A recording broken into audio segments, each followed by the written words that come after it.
I love Spider-Man 3. Everything about this movie captures and hooks everything inside my soul and reminds me why I am a fan of superhero movies in the first place. I remember the first time I watched this movie with my dad on this old shitty portable DVD player that barely even worked. But still, through the awful frame rate and crappy display, I still couldn't take my eyes off the screen.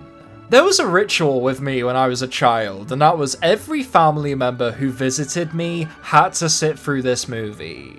I played the awful Spider-Man 3 game probably a dozen times, and yeah, it's still terrible, but I love it anyway. I'm going to die! And I've probably indulged in more behind-the-scenes documentaries for this film more than any other movie I've ever seen.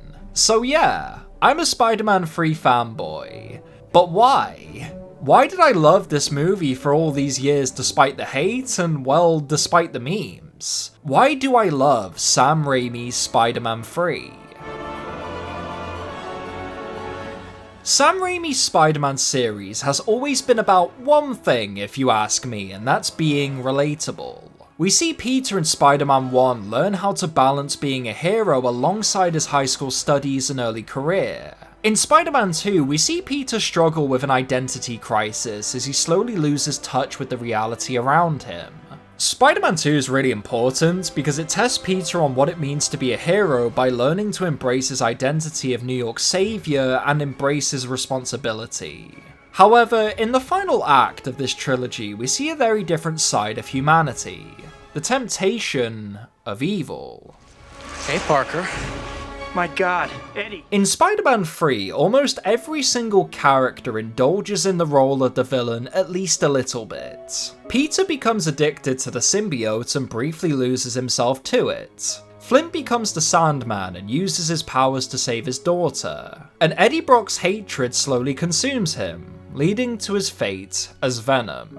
Other side characters also embrace themes of jealousy, selfishness, and vengeance. It's a film that explores the darkest sides of humanity by showing us everyone has the potential to become the thing they hate the most. However, there is a beauty to this story, a presence that marks a hope in the most horrifying of moments. My favourite scene that depicts this is also quite possibly the greatest scene in the entire movie, and that's the birth of Sandman.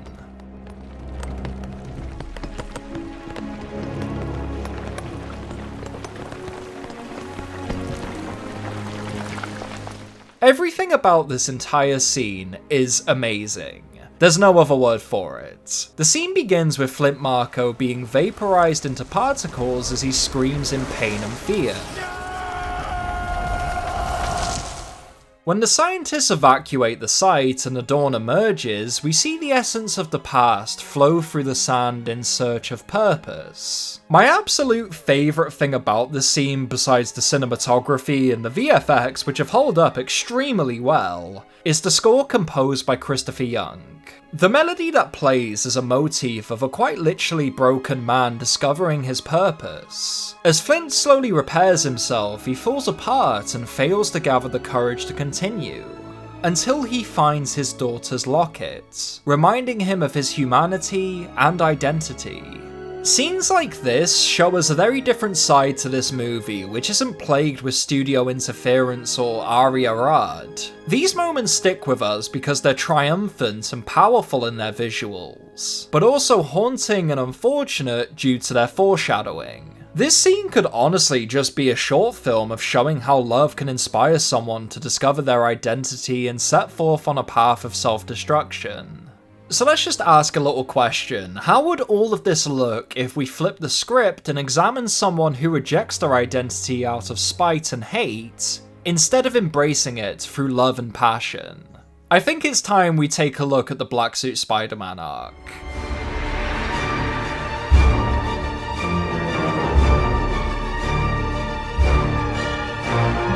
The Black Suit Spider-Man arc is a lot of things in this story. It's goofy, silly, corny as all hell, and ultimately responsible for most of the film's presence in modern pop culture. However, many unfortunately miss the point of what it's trying to say or represent. Beyond the cheesy one-liners and hilarious cutaways are horrifying facts that contradict the very purpose of Spider-Man's existence. When Peter murders Sandman, brutalizes Harry, or acts like a jackass in public, we feel happy for him because all of his problems are seemingly solved in one day. But on the other end of the line, we never once consider that this perspective is manipulative and normalizing a persona we should despise. However, I think it's time we talk about the second best scene in the film, and that's the rejection scene.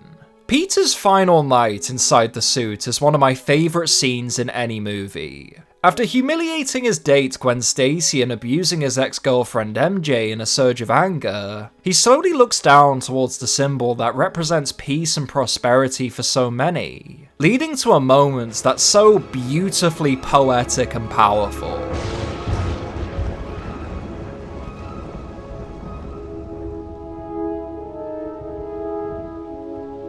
Spider-Man stares down at the symbiote in shame and disappointment of what he's become as he jumps into a cathedral bell tower to tear off his suit in solitude. What makes this scene so uncomfortably epic for me is once again Christopher Young's score, and the cinematography to an extent, which permeates a sense of desperation and the fear of becoming this venom that lurks within. While Spider-Man is fighting for his life in the tower above, Eddie Brock is down below, confessing his hatred for Peter Parker, leading to a horrifying moment where Peter is liberated from the burden of his own suffering, and Eddie is slowly and painfully absorbed by the symbiote, morphing him into a reflection of Spider-Man that's darker and more sinister than Peter ever was. Oh, fun fact, this scene also gave me nightmares when I was a child, I'm not even joking. The beauty of this story is that villains aren't born, they're made. Whether it's out of spite, love, or despair, they were all given the option to indulge in this path. And most importantly of all, they're all given the option to redeem themselves from it. In the final act of this movie, Harry is given the opportunity to make amends with Peter and assist him in the final battle. Eddie is given the chance to sacrifice himself and become a martyr, well, to an extent. And most importantly of all, Flint confesses his crimes to Peter and offers him the closure he needed to fully abandon his rage. Every character in this story is given some closure by the end, and they're all offered the opportunity of redemption.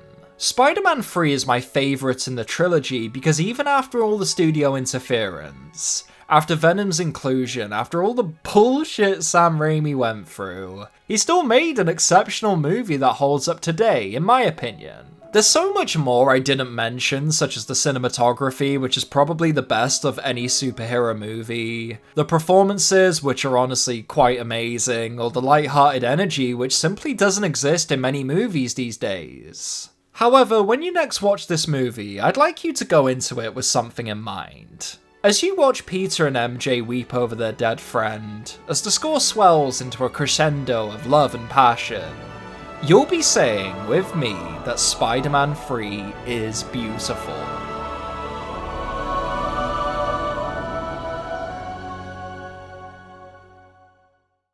And if you don't, then you're a chump. See you, chump.